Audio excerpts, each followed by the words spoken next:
Prayer is simply building the belief that you already have that which you desire.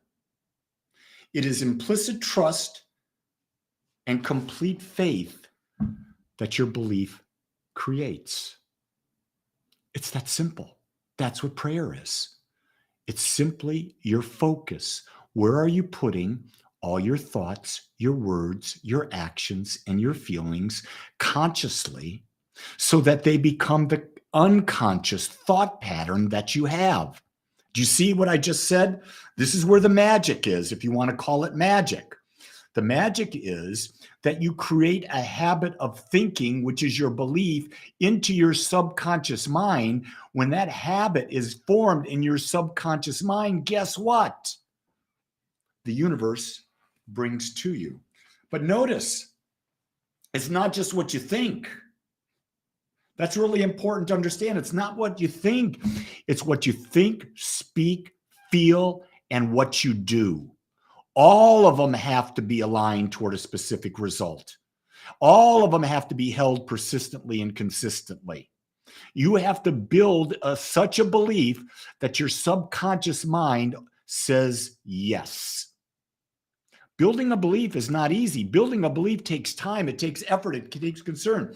And people say, well, I can't build that belief. Well, you can if you had enough reason to.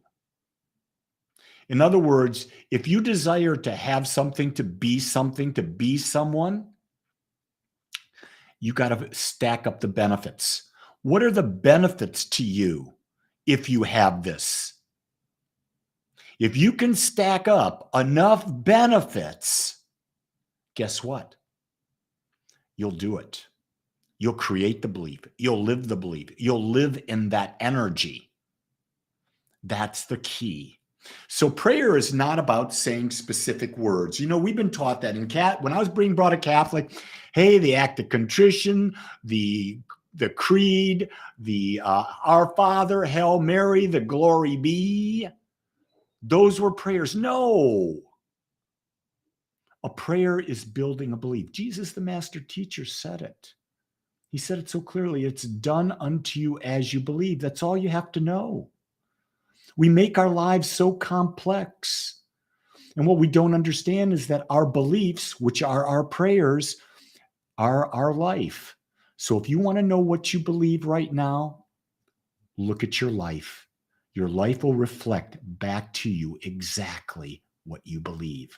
Don't beat yourself up if there's things you don't like, because it's probably an unconscious belief that you blindly accepted without doing any discernment on it. It probably was fed to you by your mom, your dad, the church you were raised in, the schools you were brought up in, the television, what you've read, all of that. But now that you understand, now that you know that your beliefs create, now you can pray the way no one else can pray. And that is knowing what you desire, becoming that person, building the belief that it is already yours with complete faith and complete trust in the universe. And here's the key thing. Once you start proving this to yourself, oh my goodness, you'll keep doing it and doing it and doing it because you know it works. You see, here's what I'm going to tell you. Everything I'm saying to you right now, to you is only an opinion. Well, Lee has this opinion that this works. Now it goes from being opinion and being true for you when you've proven it for yourself. Not Lee proving it, you proving it. This is how I've developed my spiritual practice. I test everything. I prove it for myself. When I prove it for myself, it works. Zach's there. I believe I love working on vehicles. Now I have a mess of a truck to work on, so it will start again. Well, guess what? You love working on vehicles. You believe that. Your truck's giving you the opportunity to work on vehicles. Prayer demonstrated, Zach, right there, buddy. You see, the prayer should be, I love working on vehicles and getting them to work easily, effortlessly in a very short period of time with as minimal amount of money as I need to invest. Notice how I expanded on the belief of I love working on vehicles, because the clearer the picture you give to the universe gives you back the picture you give it. But if you don't give it a clear picture, guess what? You're going to get back a general and maybe not a desired result, but it will be a result about what you're praying about. Thanks for letting me use you today, Zach. I appreciate it. You'll notice what I did in the comments at the very beginning today. I put in some links because I know there's a lot of people out there that are seeking to be in community. And on Wednesdays, I have 2 Zoom meetings, 1:30 Central Time, 7 p.m. Central Time. Everyone is welcome. Doesn't matter who you are, where you are. It's on Zoom. You connect, we talk, we share, we laugh, we explore. It's a fun time for 1 hour once a week.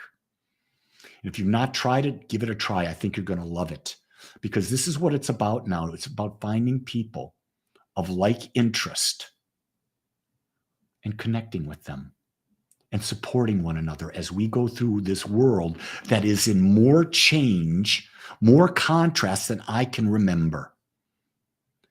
And it's always easier to do it with like-minded people. People who are accepting and non-judgmental. And that's what we strive for at Agape, is to create a safe, non-judgmental environment where anyone can come to grow, to expand, and to create new beliefs. So what do you think about that, gang? Do you like the simplicity that prayer is simply about building a belief? Probably haven't thought about that way before. But I'm going to invite you to consider it. I'm going to invite you to explore it. And remember, there's no right word. Some people will say, well, that person prays real good. They got flowery words. They do this, they do that. Lori opened the book that we studied in the last 6 weeks, The Power of the Subconscious Mind by Joseph Murphy. And what did it open to? Abundance. Do you know where abundance is, everyone? It's everywhere. Abundance is everywhere. You just got to open up to see it. It's like a mother who's walking through the mall. She sees everything that's involved with children.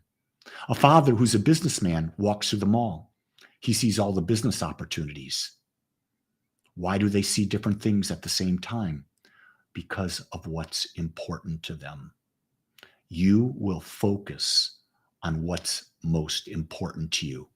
And as you reflect on that, you may not like the answer you see, but you got to trust it's where you're focusing. And that's exactly what you've been conditioned to believe, to create for yourself. My job is to offer you questions that cause you to think for yourself. Because when you think for yourself, you become powerful. It worked for me. I question everything over and over, even things that I believe, I question. Because I want to be open to new ideas, to more expansive ideas, because I believe life is about experiencing as much as you can while you can in the best way you can. So with that, thank you for joining me.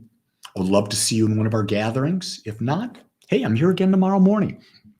I also do meditation at 7 a.m., an hour earlier than this podcast. If you're interested, just go to Agape Spiritual Center. Everything I do is on that website.